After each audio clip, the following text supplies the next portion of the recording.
ये षट संपत्ति और मुमुक्षा के बारे में आपने बताया था। और पुस्तक में आपने बताया था कि वो प्रयोजन और विषय वगैरह का संबंध देखा। ठीक है। पुस्तक के बारे में जो था वो पूरा नहीं बता पाए, बाकी आपने साधन चतुष्टय का ठीक बता दिया। और कोई बोले? पुस्तक के बारे में बताया था जी, अनुबंध चतुष्टय, प्रयोजन, विषय, संबंध, अधिकारी। बिल्कुल ठीक। और साधन के विषय में साधन विवेक, वैराग्य, षट संपत्ति, मुमुक्षुता। ठीक है। और इसके बाद फिर जिज्ञासा उत्पन्न होती है जी कि मैं कौन हूं। फिर वो बिल्कुल ठीक बात।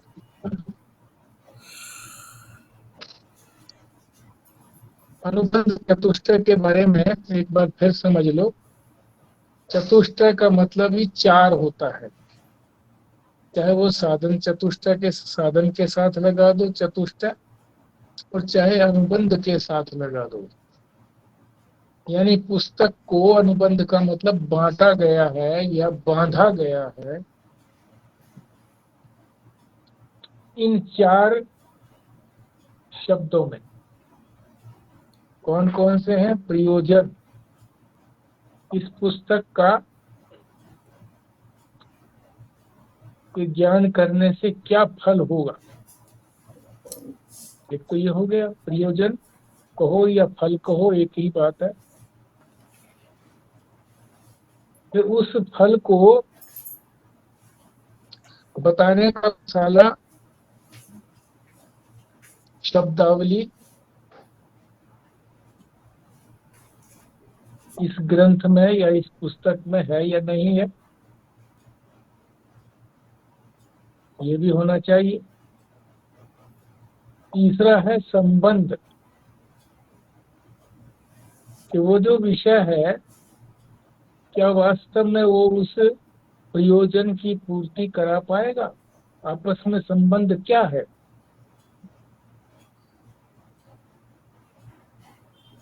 यानी उस फल की प्राप्ति करा पाएगा क्या वो,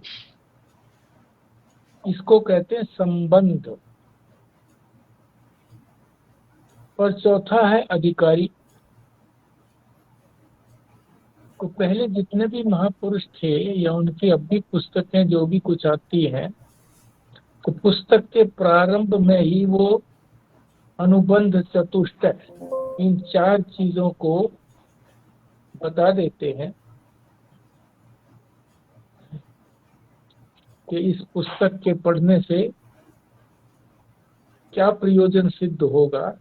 तो वो पढ़ने वाले का यदि वो प्रयोजन है, उस फल को चाहता है तो पढ़े, नहीं तो मत पढ़े, इसलिए मत्था मारे। फिर उस विषय क्या है उसका, जो भी सारी पुस्तक में लिखा गया है वो सब विषय ही तो है। शब्दावली कही है उसको। वो शब्दावली जो है वो उस प्रयोजन को, उस फल को सिद्ध करती है या नहीं करती है, इसको हो गया संबंध। ये विषय का फल की प्राप्ति में क्या योगदान है। अगर विषय ही कुछ और हो और वो किसी और फल की प्राप्ति करने वाला हो और हमको चाहिए दूसरा फल, तो हम उसको पढ़ेंगे ही क्यों। फिर चौथी बात की कि क्या मैं इस पुस्तक के पढ़ने के योग्य हूँ, इसको कहा अधिकारी, एलिजिबिलिटी। योग्यता है कि नहीं है मेरे में ऐसी।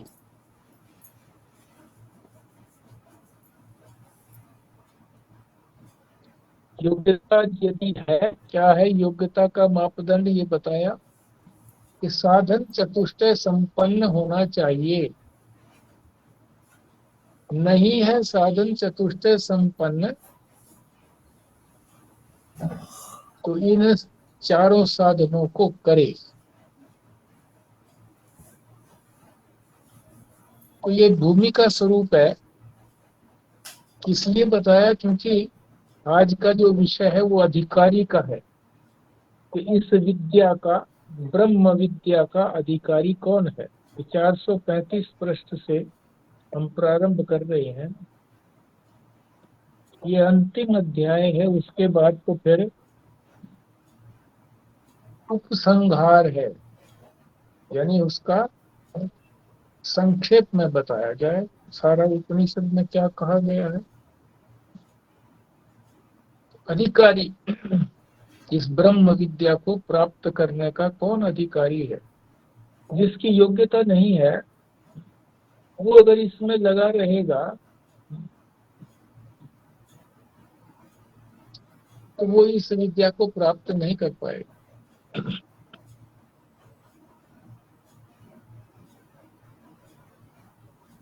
वो विद्या क्या है ये पिछले मंत्र में बता दिया था। उस विद्या का उपसंहार किया था, अंतिम रूप दिखाया था कि उससे शोक से पार चला जाता है, पाप और पुण्य से भी तर जाता है, और धर्म अधर्म भी उसे नहीं करना पड़ता। न धर्म करना पड़ता, न अधर्म करना पड़ता, क्योंकि ये सब कुछ वो पहले कर चुका है। अब उसको करने की आवश्यकता नहीं। तो ये प्रारंभ में पिछले मंत्र में कहा था।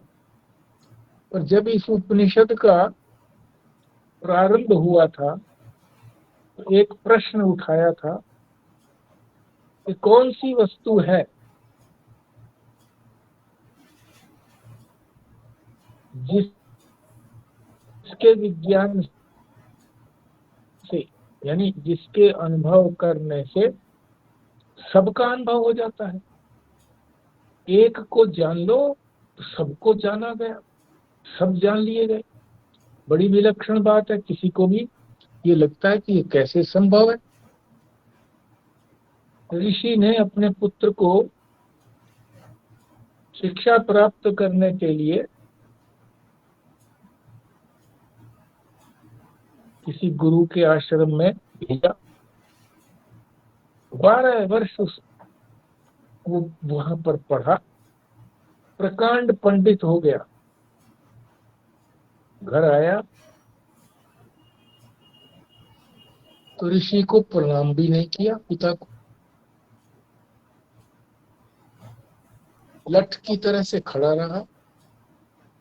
पिता समझ गए कि इसको अपने अभिमान है उसका, जो शास्त्र पढ़ के आया, कि मैं तो शास्त्र में प्रवीण हो गया।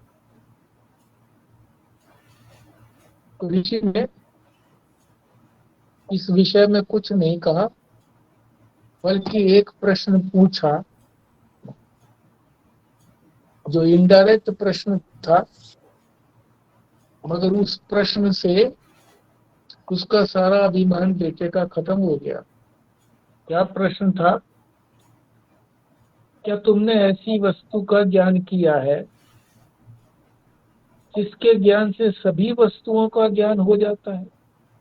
एक के ज्ञान से सबका ज्ञान हो जाता है, ऐसा तुमने 12 साल में पढ़ा क्या? कहने लगा, नहीं, ऐसा तो नहीं है। ऐसा कैसे संभव हो सकता है? और मैं तो बड़ा प्रवीण विद्यार्थी था, उत्तम विद्यार्थी था अपने गुरु का, मुझे तो नहीं बताया।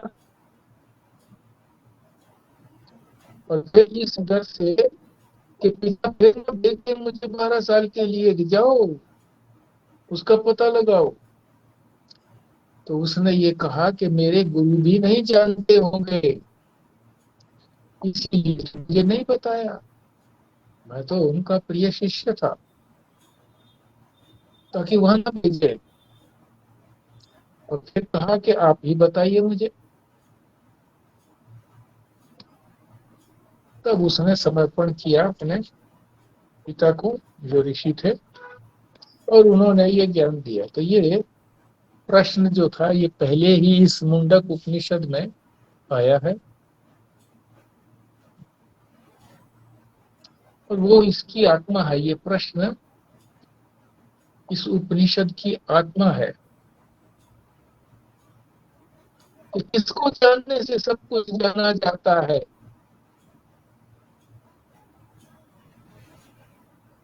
परमेश्वर को जानने से सब कुछ जाना जाता है।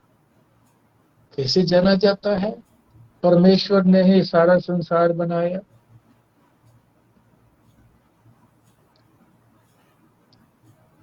कुछ जान करके ही तो बनाया होगा ये। परमेश्वर को तो ज्ञान है। अगर हम परमेश्वर को जान लेते हैं तो फिर इसको जानने की जरूरत नहीं है संसार को।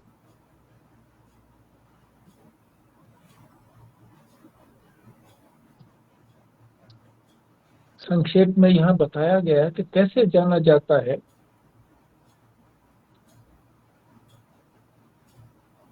जैसे मिट्टी, लोहा या सोना, मिट्टी से बने हुए जितने भी मिट्टी के खिलौने या बर्तन हैं,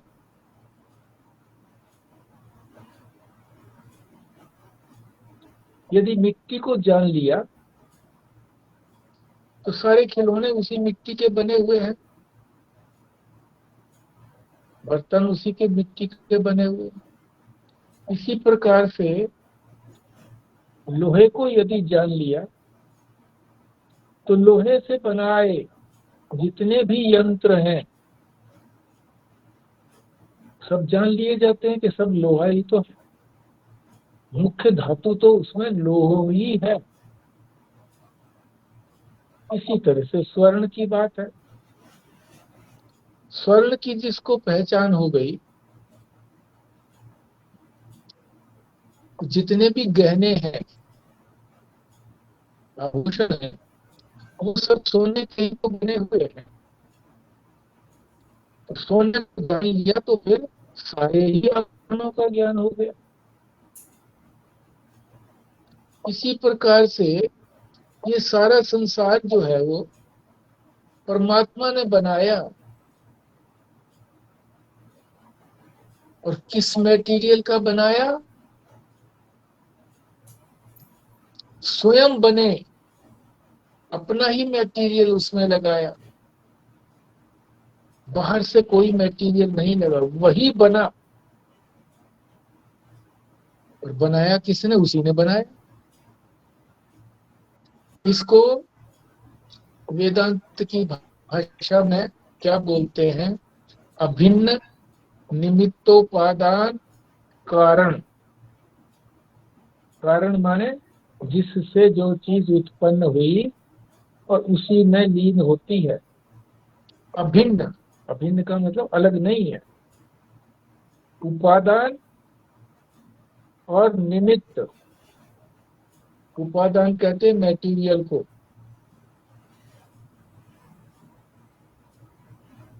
और निमित्त कहते हैं जो उसको बनाने वाला है।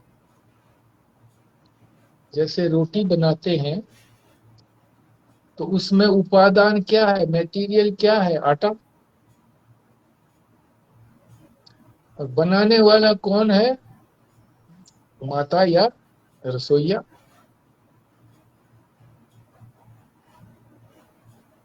पर यहाँ तो दोनों अलग अलग हैं। बनाने वाला अलग है और जो मटेरियल है वो अलग है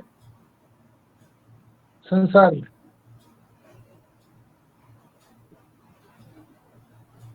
इसलिए ये बात जल्दी समझ में नहीं आती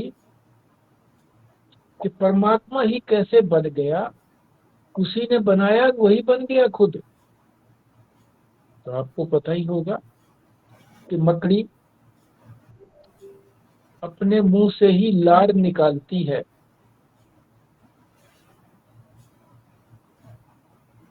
धागा निकालती है, और उसी से अपना जाला बना लेती है। उसे बाहर से कोई मटेरियल नहीं लेना पड़ता, खुद अपना ही तो मटेरियल है उसका। देखो क्या विलक्षण बात है कि वो है चेतन, कौन? मकड़ी, और वो जाला, जाले में तो कोई चेतनता नहीं है। मकड़ी वहां से निकल जाए तो जाला हटा दो, कोई पाप नहीं पड़ेगा। हाँ, यदि उसके अंदर मकड़ी है और हम जाला हटाते हैं तो पाप लगेगा।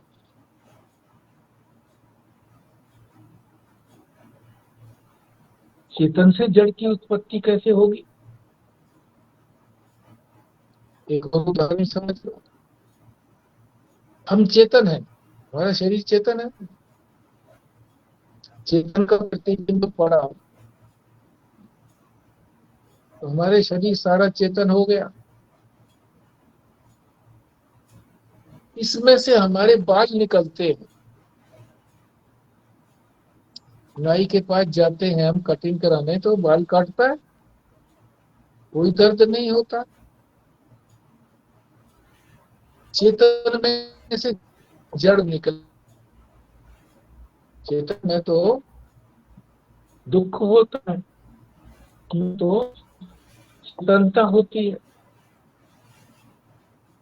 तो बाल तो चेतन नहीं है। तरह से हमारे ही हाथों से, पैरों से, उंगलियों से जो नाखून निकलते हैं, तो पर बढ़ जाते हैं तो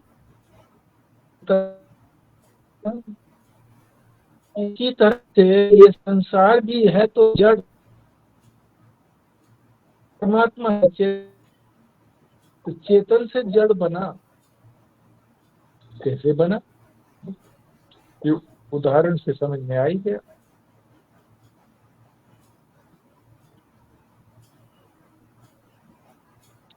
तो परमात्मा ही का भिन्न उपादान कारण है।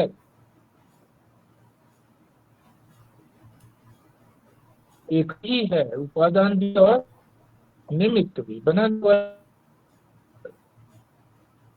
कारण है। सुनाई नहीं दे रहा जी ठीक से। अच्छा, आवाज साफ नहीं आ रही है। देखते हैं, मैंने अपना वीडियो बंद कर दिया है, अब देखते हैं क्या होता है। एक सेकंड और टोक रहा हूँ जी बीच में। हाँ जी। ये बात तो ठीक है कि परमात्मा ने बनाया, परमात्मा ही बना, बनाने वाला, बनने वाला और जिस चीज से बना वो तीनों एक ही चीज है। बट क्योंकि ब्रह्म को कहते हैं कि वो कुछ करता नहीं है, जैसे उसके अंदर शुद्ध चीज है, उसके अंदर जैसे सोने में भी बिना मिलावट के गहने नहीं बनते हैं, ये आकार बनाने के लिए माया उपाधि माया की लेगा तभी संसार की रचना कर पाएगा, नहीं कर पाएगा।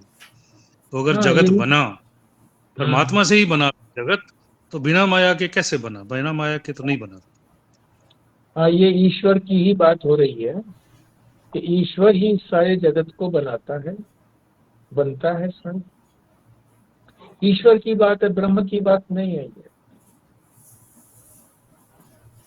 क्योंकि जितने भी गुण हैं वो ईश्वर में ही होते हैं। अंतिम रूप से हम ब्रह्म को भी कह सकते हैं, क्योंकि ये जो माया की शक्ति है ये ब्रह्म की ही तो शक्ति है। ब्रह्म जब शक्ति को का प्रयोग करता है, शक्ति उससे भिन्न नहीं है, प्रयोग करता है जब शक्ति का पता लगता है, नहीं तो शक्ति का पता ही नहीं लगता। हमारे में भी इसी तरह से है। हमारे में शक्ति है पैरों से चलने की, हाथों से काम करने की, वाणी से बोलने की, मन बुद्धि से संस्कारों को मन से ग्रहण करने की और बुद्धि से निश्चय करने की, इंद्रियों से देखने की। और मैं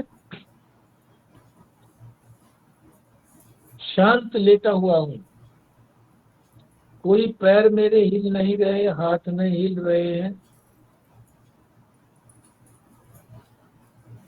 आंखों से कुछ देख भी नहीं रहा, आंखें भी बंद है, बोल भी नहीं रहा हूं।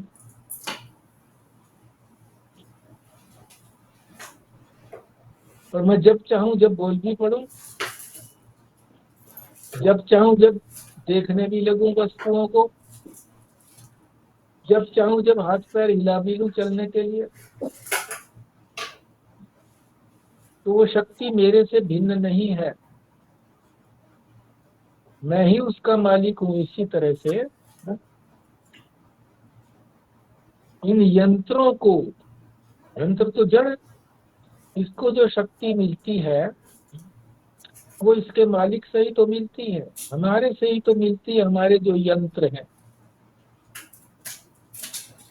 तो इस सारे संसार में भी शक्ति परमात्मा की ही है, उसी की शक्ति से पदार्थों में हमको स्वाद आता है, अच्छा स्वाद भी आता है, बुरा स्वाद भी आता है, उसी की शक्ति से ही तो है। औषधियां भी उसी की शक्ति से काम करती हैं, सब कुछ उसी की शक्ति से ये सारा संसार संचालित हो रहा है। तो हम ये कह सकते हैं कि ईश्वर ने इस संसार को बनाया, वही बना, उपादान भी वही है और निमित्त भी वही है। पर ये शक्ति किसकी है? ब्रह्म की ही है। ब्रह्म ने ही ईश्वर का रूप धारण करके इस सारे संसार को बनाया। तो हम एक दृष्टि से कह सकते हैं कि ईश्वर ही इस संसार का कारण है, और दूसरी दृष्टि से हम ब्रह्म कारण नहीं कहेंगे। ब्रह्म जो है वो कारण नहीं होता, वो तो कार्य कारण से परे होता है।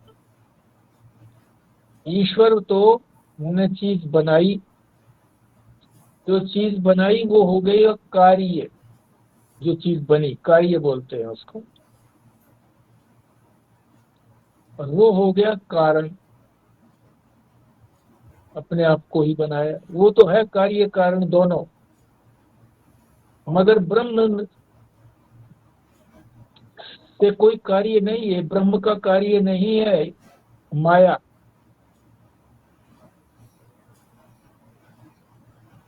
ब्रह्म से निकल करके अलग नहीं है, कोई उपाधि धारण नहीं की है, वही है, अपनी शक्ति का प्रयोग करता है बस वो। ये लंबा उत्तर इसलिए दे दिया कि आपको सारी बात स्पष्ट हो जाए, कि फिर इसमें कोई प्रश्न न उठे। एक दृष्टि से ईश्वर को कह सकते हैं, वही जगत का निर्माता है। दूसरी दृष्टि से ये कहते हैं कि ईश्वर की ही सत्ता, उसी की ही शक्ति, परमात्मा की ही शक्ति से ये सब संचालित होता है।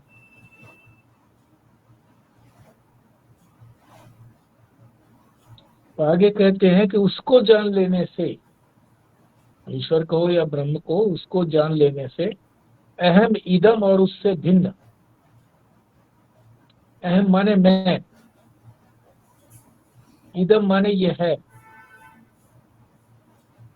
और इससे भिन्न कुछ और भी हो सकता है। वह, यह, वह और मैं, ये तीन ही तो बातें हैं। यह का मतलब ये संसार जो सामने है, अनुभव में आता है, सामने ना भी हो तो अनुभव में तो आता है। अमेरिका सामने नहीं है मगर अनुभव में तो आता है हमारे, सुनने से अब अनुभव में आया। किसी ने सारा साक्षात वर्णन किया तो समझ में आ गया, हाँ अमेरिका है, ऐसा ऐसा है। वीडियो दिखा दिया तो पता लग गया।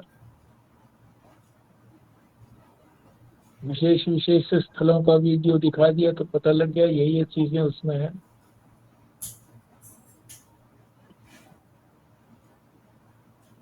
तो ये हो गया इदम। और इसको किसने बनाया? वह है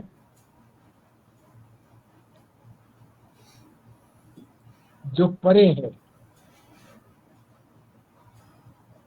परोक्ष बोलते हैं उसको, परोक्ष है। और तीसरा हो गया मैं, जिसको अहम कहा, वो न तो हमारी इंद्रियों के सामने है, जिसको प्रत्यक्ष कहते हैं। जैसे संसार है, जैसे सारी चीजें पड़ी है हमारे सामने, वो भाई है, प्रत्यक्ष भी नहीं है, परोक्ष भी नहीं है, परे भी नहीं है, हमारे अनुभव से परे भी नहीं है। और अहम मैं, तीन ही तो चीजें हैं। ये तीनों चीजें जब जिसको पता लग जाती है, मैं कौन हूं, ये संसार क्या है, इस संसार को किसने बनाया है, ये तीन ही मुख्य प्रश्न हैं।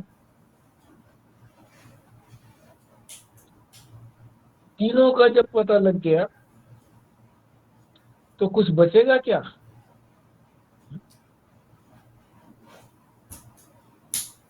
चाहे तो मैं को जान लो, मैं और ब्रह्म की एकता जान लो, मैं और ईश्वर दोनों एक ही हैं, स्वरूप एक ही है, उसी को जान लिया तो सब कुछ जाना गया,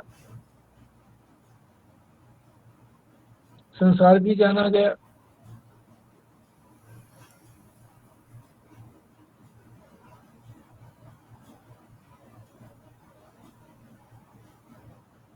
एक के ज्ञान से सबका ज्ञान कैसे संभव है? तो किसी ने कहा कि उपनिषद के अंदर यही तो कहा गया है, एक के ज्ञान से सबका ज्ञान।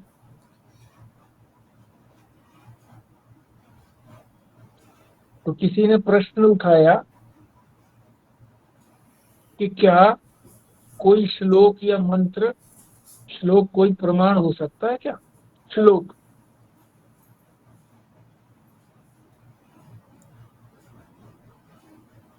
तो भाष्यकार ने उसको यहाँ पर शब्द कहा गया है महाभाष्यकार,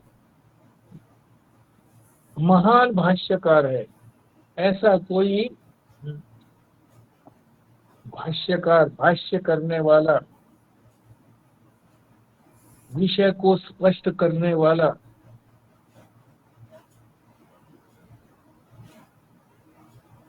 इंटरप्रेट करने वाला, इंटरप्रेटर और कोई नहीं है, इसीलिए उसको महाभाष्यकार कह दिया।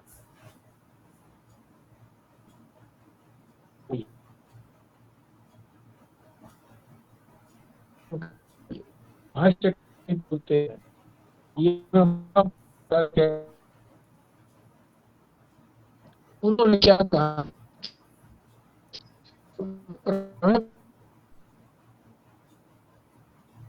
क्या प्रमाण है?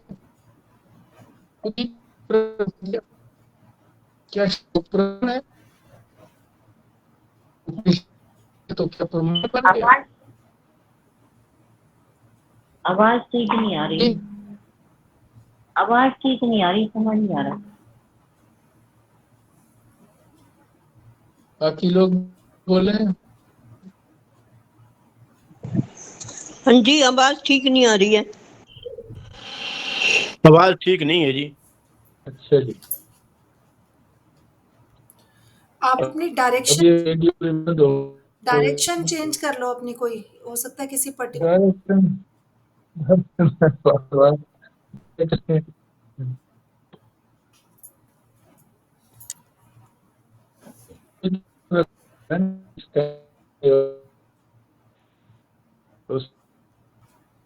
चलते हैं जी फिर।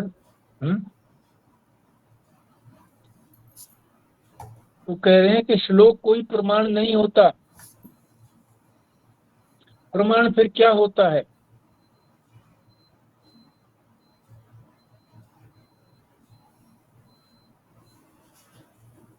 जिसको हम जानना चाहते हैं उसको कहते हैं प्रमेय। एक होता है जानने वाला, एक जिसको हम जानना चाहते हैं वो चीज, और एक होता है ज्ञान।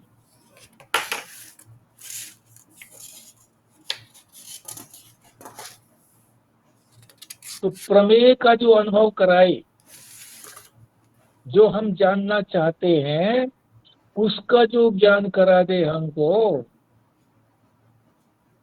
उसको कहते हैं प्रमेय। वो प्रमाण है, वो हमें अनुभव करा देता है तो प्रमाण हो गया। उदाहरण से समझिए, आंख हमको किसी आकार का, रूप का ज्ञान करा देती है कि इसका रूप कैसा है। आंख से पता लग जाता है कि लाल है, काला है, पीला है। आकार का पता लग जाता है कि वो चौकोर वस्तु है, गोल वस्तु है, लंबी वस्तु है, कैसी है। आंख आंख प्रमाण है उसके लिए, अन्य कोई प्रमाण नहीं है। शब्द के लिए कैसा शब्द आ रहा है, मधुर आ रहा है, कठोर आ रहा है, हल्का आ रहा है, ज्यादा आ रहा है, इसके लिए कान प्रमाण है। जैसे आपने कह दिया कि भाई आवाज नहीं आ रही, साफ नहीं आ रही, तो कान से ही तो बताया आपने, कान ही प्रमाण है, इसको कोई झुटला नहीं सकता। अब आपको आवाज नहीं आ रही है, मैं तो बोल रहा हूं, तो आपके कान प्रमाण है इस बात के लिए। तो मुझे मानना पड़ेगा कि हाँ ठीक है, नहीं आ रही, मैं तो ठीक बोल रहा हूं।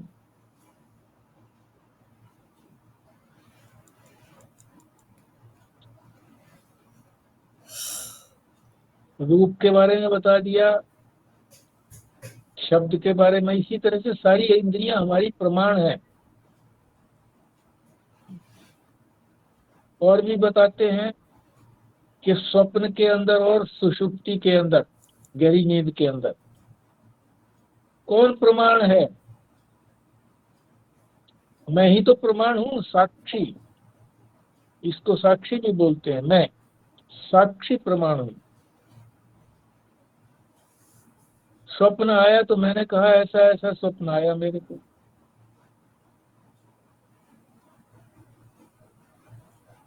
तो कोई कहे तो भी क्या प्रमाण है जी? मैं ही प्रमाण हूं जी, क्योंकि मुझे ही स्वप्न आया और मैंने ही ये देखा। सबको मानना पड़ेगा क्योंकि सबको ही इसी प्रकार का अनुभव होता है। सुषुप्ति में, गहरी नींद में सभी को कुछ पता नहीं लगता, अज्ञान है, वो भी मैं ही प्रमाण है। हर आदमी उठ करके कहता है गहरी नींद आई, कुछ नहीं पता रहा, तो सच्ची बात मानते हैं।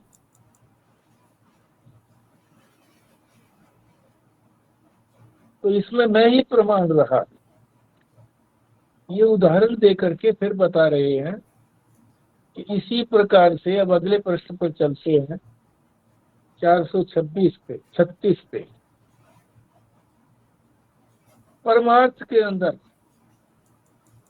ये तो था ना संसार का अनुभव। संसार के अनुभव में तो हमारी ये इंद्रियां प्रमाण है, इसको कोई आदि गुरु शंकराचार्य भी दुखला नहीं सकता, श्रुति भी इसको गलत नहीं कह सकती।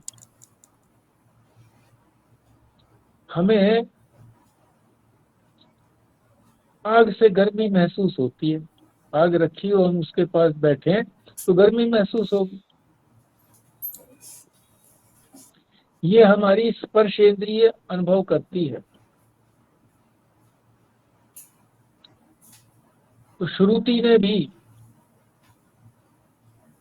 कभी ऐसा नहीं कहा कि आग ठंडी होती है। क्यों कहेगी? उसका क्षेत्र ही दूसरा है। इसका क्षेत्र तो हमारी इंद्रियां हैं। ये सारी इंद्रियां इस संसार को ही के लिए ही प्रमाण है। और उसके लिए क्या प्रमाण है? श्रुति प्रमाण है, वेद प्रमाण है। किसके लिए? जो संसार से परे है, जिसको परमार्थ कहते हैं। परम अर्थ, अर्थ कहते हैं बहुत अधिक जिसकी चाहत होती है, उसको कहते हैं परमार्थ।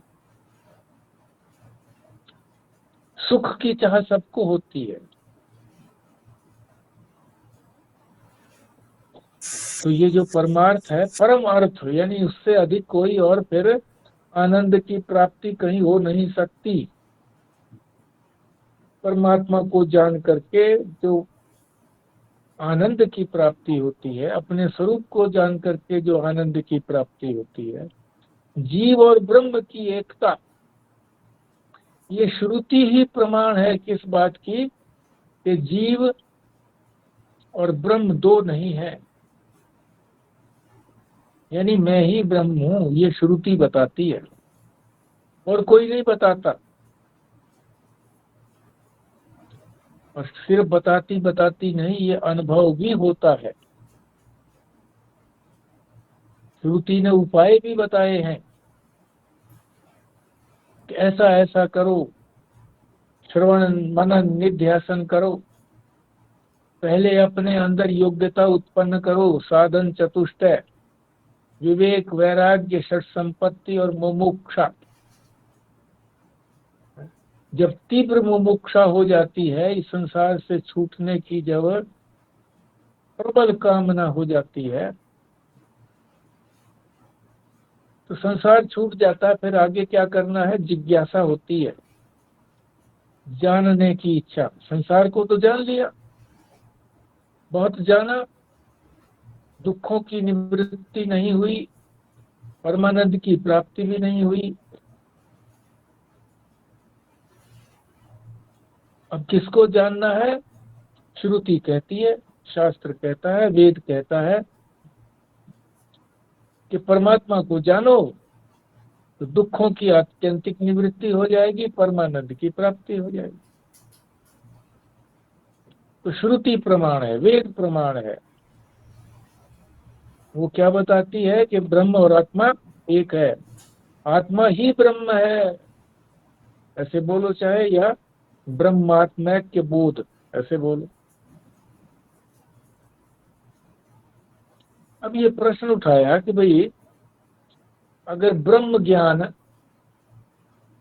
प्राप्त करने के लिए, ब्रह्म का ज्ञान, ब्रह्म की प्राप्ति करने के लिए, ब्रह्म होने के लिए श्रुति प्रमाण है या वेद प्रमाण है, तो सभी लोग जो है ना वो वेद को तो पढ़ते हैं। तो ब्रह्म ज्ञान क्यों नहीं हो जाता उनको?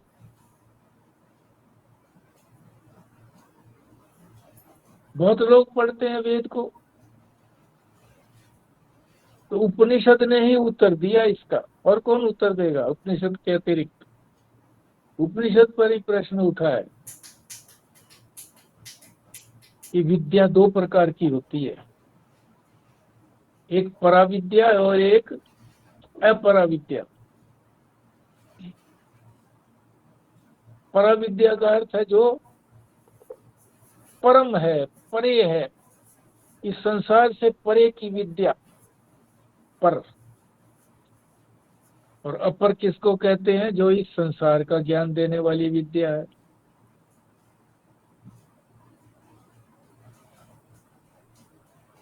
वेद तो दोनों देता है, अपरा विद्या की भी बात बताता है और पराविद्या की भी बात बताता है। अपराविद्या में और पराविद्या में क्या अंतर है कि अपराविद्या तो द्वैत का ज्ञान है, भेद का ज्ञान है। दो चीजें हैं, आपस में दोनों में भेद होगा तभी तो दो चीजें कहलाएंगी। भेद होता है ना।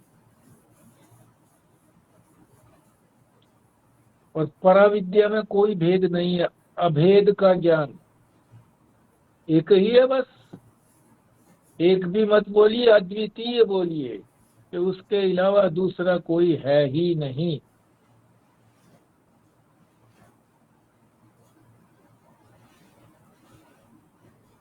ये भी ज्ञान कराता है, दोनों ज्ञान कराता है वेद। तो ये क्यों कह रहे हैं कि वेद जो है वो ज्ञान नहीं कराता, ब्रह्म ज्ञान नहीं होता वेद से? तो कह रहे हैं कि अगर उसको हम शब्दावली को रट लें,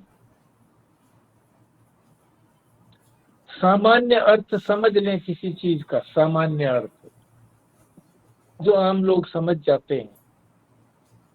अगर कोई घुंडी वाला वाक्य होता है तो वो समझ में नहीं आता।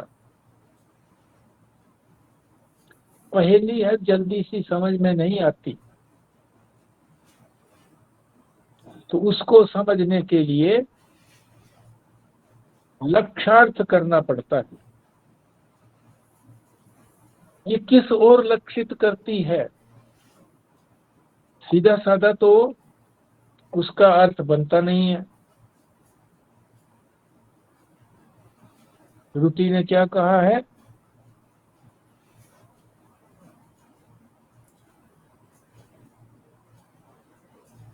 अहम ब्रह्मास्मि, मैं ही ब्रह्म हूं, मैं तो ब्रह्म हूं नहीं।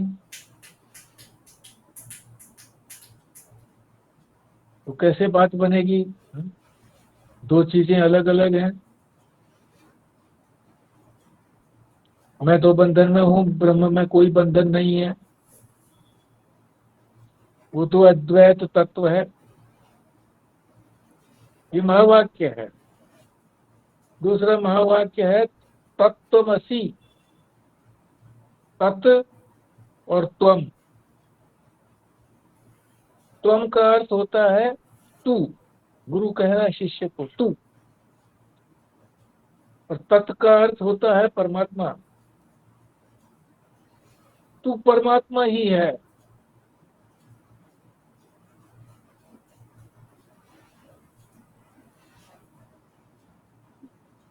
तो ये समझ में नहीं आई बात, मैं परमात्मा कैसे हूँ? परमात्मा तो भाई व्यापक है।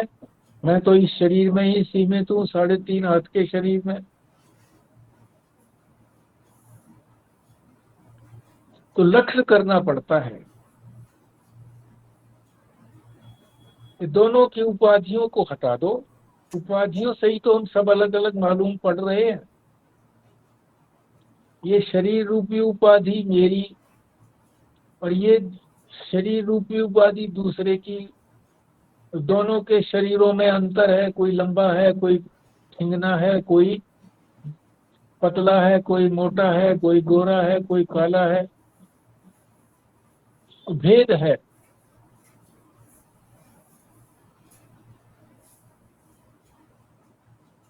दोनों में जो भेद हो गया तत् और त्वम के अंदर, ये जो है ये उपाधि के कारण ही तो है हमारे अंदर। अगर हम अपनी शरीर की उपाधि हटा दें, शरीर की उपाधि का मतलब शरीर केवल ये स्थूल शरीर नहीं, सूक्ष्म शरीर की उपाधि हम हटा दे रहे हैं, तो क्या बचेगा? आत्मा। आत्मा तो सबकी एक ही है, कोई अलग अलग तो है नहीं। अलग अलग तो हमको लगती है शरीर अलग अलग होने के कारण। शरीर उनको अलग कर भी नहीं सकते आत्मा को, व्यापक है वो तो, सब में है। पर लगता है हमको कि ये शरीर ने उसको अलग अलग कर दिया। आकाश तो सर्वत्र है, और जब हम अपने आकाश माने खाली जगह, अपने भवन को देखते हैं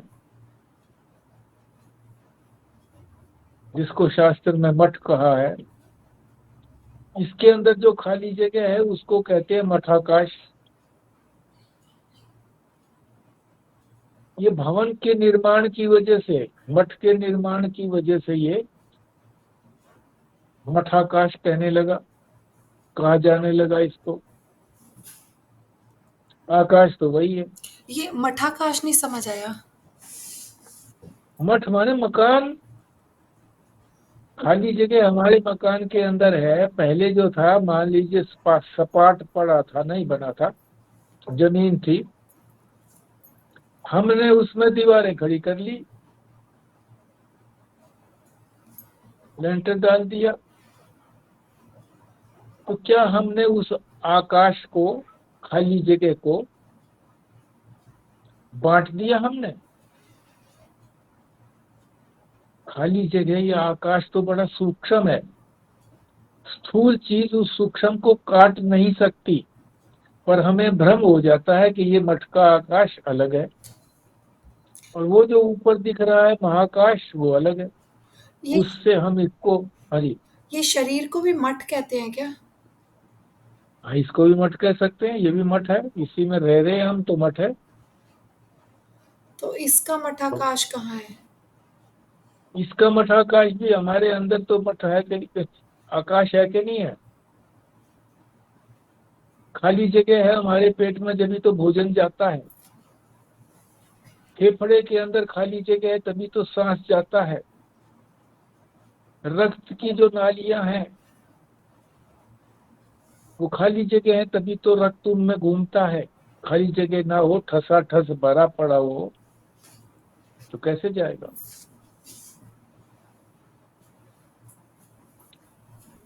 ये भी मठाकाश है। मकान है वो भी मठाकाश है। घटाकाश का ये घड़ा, घड़ा नहीं बना था तो वो आकाश ही तो था, महाकाश ही तो था। घड़ा बन गया तो उसके अंदर जो हमको आकाश मालूम पड़ने लगा, खाली जगह मालूम पड़ी, उसको घटाकाश बोल दिया।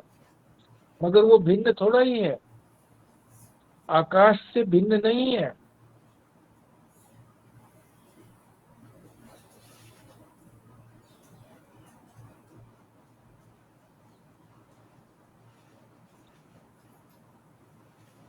तो ये उपाधियां जो है अलग कर रही है।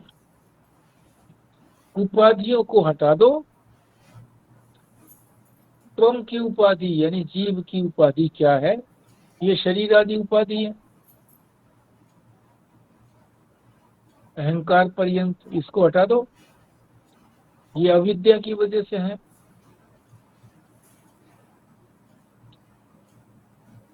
और ईश्वर की उपाधि क्या है? माया। ब्रह्म की उपाधि माया है। माया को हटा दो। माया से सारा संसार बना, तो वो हटा दी, तो दोनों का क्या बचा? वही एक ही स्वरूप बचा दोनों का। सच्चिदानंद वो, सच्चिदानंद में।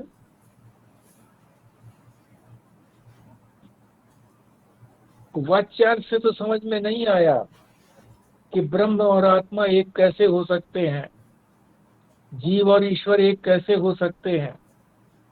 पर जब उसका लक्ष्य किया गया कि इसको अन्य तरीके से लक्षित करो, जैसे और उदाहरण देते हैं शास्त्र में,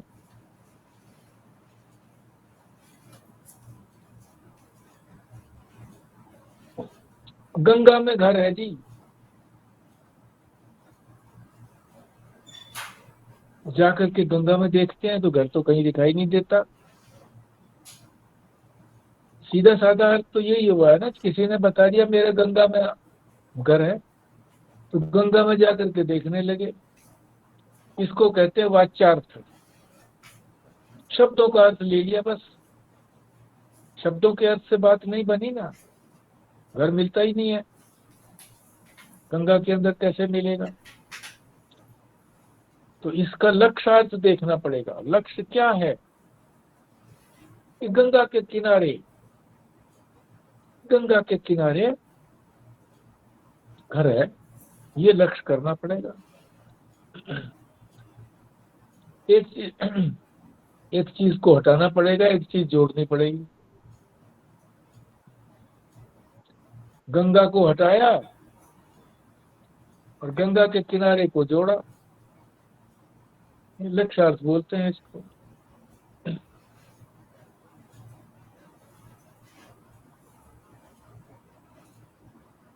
और भी किसी तरह से कई उदाहरण देते हैं, पर और ना करके एक है वाच्यार्थ। शुरू में तो देखना चाहिए कि जो कोई बात कह रहा है उसका शब्द के अर्थ के अनुसार ठीक है वो वाक्य, नहीं। अगर वो ठीक है तो फिर आगे लक्ष्य करने की जरूरत नहीं है। अब अगर ये लगता है कि भाई ईश्वर और ब्रह्म एक, जीव और ब्रह्म एक ही हैं, हमें ये लगता हाँ ठीक है एक है, पर हमें तो लगता नहीं है, इसलिए फिर लक्षित करना पड़ा कि दोनों की उपाधियों को हटा दो तो फिर दोनों एक हो गए, अलग नहीं रहे, भेद नहीं रहा, अभेद हो गया, अभेद का ज्ञान, यही तो वेदांत कहता है। और ये ब्रह्म का जो ज्ञान हो गया, क्या किसी कर्म से हुआ? ये नहीं, कर्म से कुछ नहीं हुआ, स्वयं सिद्ध है ये। अब कर्म की भी भाषा आपको बताई थी। कर्म जो है वो कब होता है? किसी चीज का निर्माण करो, वहां जाकर के किसी चीज को प्राप्त करो, वो चीज अपने पास बुलाओ, आप्य प्राप्य, संस्कार्य करो तो परिवर्तन हुआ ना। कर्म जो है किसी चीज का परिवर्तन करता है, पर ज्ञान जो है वो वस्तु को जैसी है वैसा दिखा देता है, परिवर्तन नहीं करता।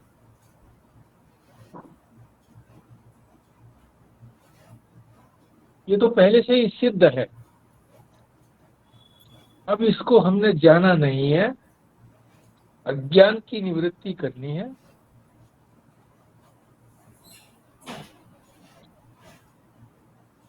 कर्म नहीं करना पड़ता, भ्रम की निवृत्ति करनी पड़ती है, बस। स्वयं सिद्ध है। अब ये बता रहे हैं कि इसका प्रयोजन क्या है। ब्रह्म और आत्मा की एकता को जान लिया, श्रुति ने बताया है ऐसा, हमने लक्षित करके इसको जान लिया, लक्ष्यार्थ समझ लिया, वाच्यार्थ नहीं लक्ष्यार्थ समझा। प्रयोजन क्या सिद्ध हुआ, फल क्या मिला? तो श्रुति के ही शब्द हैं ये, तरति शोकम तरति पाप मानम, शोक से पार चला जाता है, पाप से पार चला जाता है।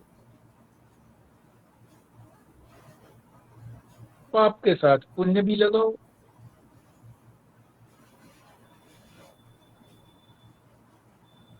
क्योंकि कई बार पाप भी कई बार पुण्य के रूप में दिखाई दे जाता है, और पुण्य करेंगे तो उसमें भी कोई ना कोई पाप का अंश तो होगा ही होगा। तो दोनों को ले लीजिए, पाप और पुण्य दोनों की निवृत्ति करा देता है, ये फल है। इससे हमारा क्या कल्याण होगा? पाप पुण्य, तो पाप पुण्य से ही तो हम उसको, जब उसका सुख दुख मिलता है, फल जो मिलता है पाप का दुख, और पुण्य का फल मिलता है सुख, इसी सुख दुख के भोगने के लिए तो परमात्मा ने हमको ये शरीर दिया है, इसी को भोगने के लिए आए हैं। भोग भी रहे हैं प्रारब्ध को, और नए भी कर्म हो रहे हैं।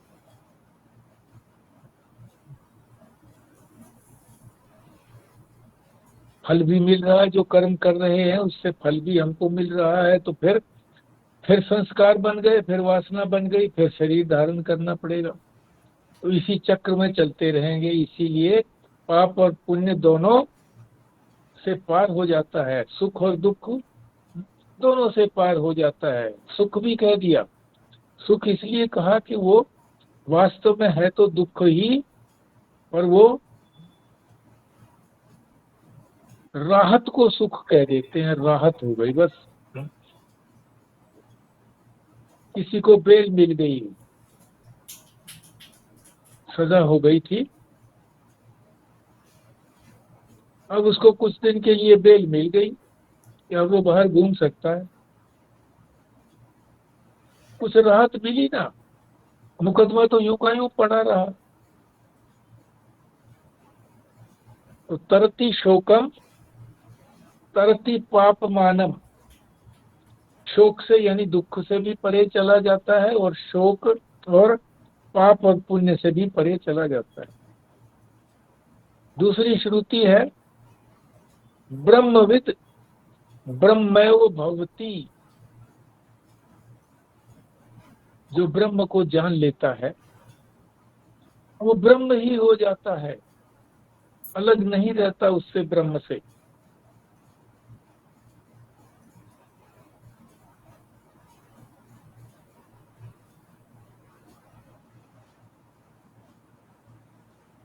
इसी प्रकार इस उपनिषद में एक और भी बात कही गई है, विदेह मुक्ति की ओर ध्यान नहीं दिया कि मरने के बाद मुक्ति मिलेगी, वो तो कह रहे हैं यहीं पर मिलेगी, इसी जीवन में मिलेगी। इस उपनिषद में यही कहा गया, इसी जीवन में मिलेगी, अभी मिलेगी, अभी और यहीं।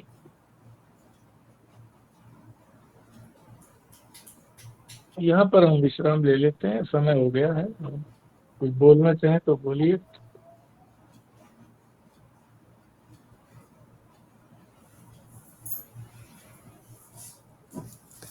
आठ 9 25 हाँ जी। जैसे आपने कहा ना, अगर हम ब्रह्म को जान लेते हैं तो ब्रह्म ही हो जाते हैं, पर संसार में तो ऐसा नहीं है ना,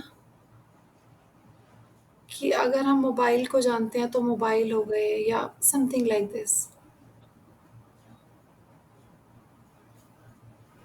ये तो प्रारंभिक बात है, विषय से अपने आप को अलग करना।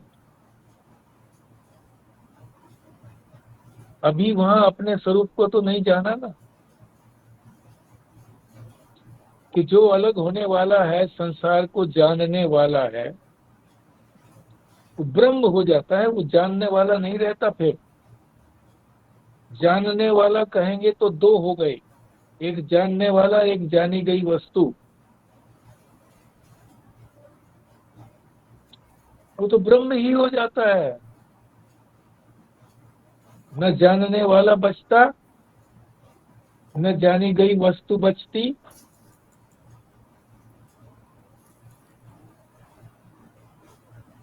ब्रह्म ही हो जाता है। ये जो हमारा संसार का अनुभव है, ये तो ज्यादा काम नहीं आ रहा ना इसको परमात्मा को जानने में। इसको जानने के लिए जो यंत्र हमारे पास दिए हैं परमात्मा ने, इन्हीं यंत्रों को संसार में ना लगा करके परमार्थ में लगाएं तो बहुत उपयोगी है। उसी से तो हमने करना है, श्रवण करना है तो वही इन कानों से श्रवण करना है, मनन करना है तो वही मन से मनन करना है, निश्चय करना है तो बुद्धि से ही निश्चय होगा। इसी शरीर में बैठे ये सारे यंत्र भी, ये शरीर ना हो, स्थूल शरीर ना हो, इनको तो कोई ना कोई स्थान चाहिए यंत्रों को।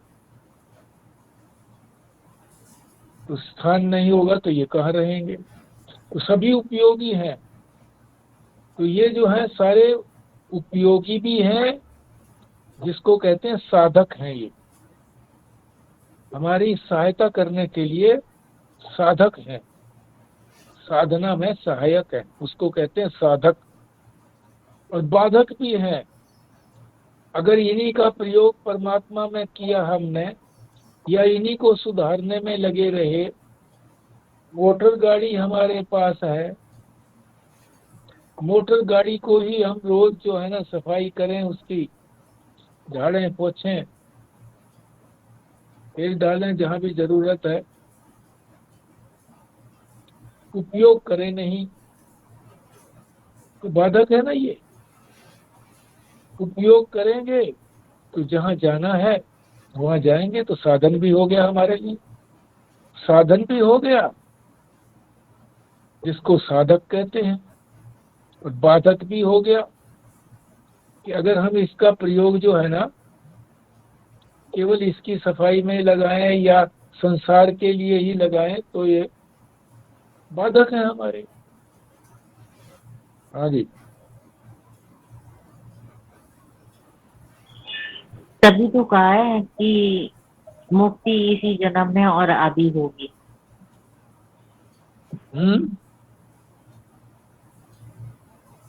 अभी क्या बोला कहा? था ना कि मुक्ति तभी हाँ, तो हाँ। इसी जन्म में मुक्ति होगी जब परमात्मा में लगाएंगे। हाँ, इसी जन्म में मुक्ति होगी, इसी शरीर के रहते ही मुक्ति होगी, क्योंकि इसी शरीर में ही अपने आप को हम बंधन में महसूस कर रहे हैं, इसी शरीर में जो है मुक्त हो जाएंगे।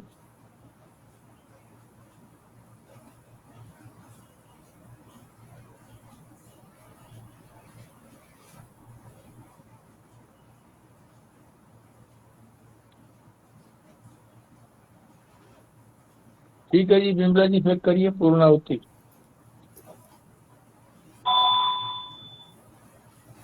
ये भाग्याग लक्षणा वाली बात तो इसमें भी कई बार आई है और गीता में भी आती है।